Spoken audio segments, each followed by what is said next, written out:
पहली बार विश्व में किसी देश ने एक न्यूक्लियर कंट्री के अंदर घुस करके उनके एयर बेसेस को समाप्त करने का काम किया। पाकिस्तान एक न्यूक्लियर कंट्री है, उसके अंदर घुस करके उनके एयर बेसेस को 20% पाकिस्तान के एयरफोर्स के इंफ्रास्ट्रक्चर को भारतवर्ष ने नाकाम कर दिया। 20% of PAF's infra was destroyed by India.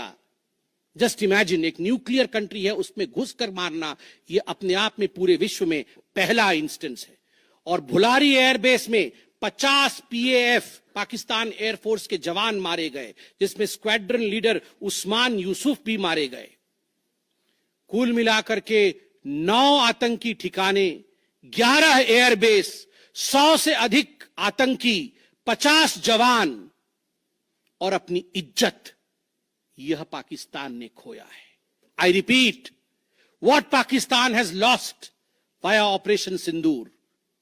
9 आतंकी ठिकाने, बड़े बड़े आतंकी ठिकाने, 11 एयरबेस, 100 से अधिक आतंकवादी, 50 से अधिक जवान और अपनी इज्जत, यह पाकिस्तान ने खोया है।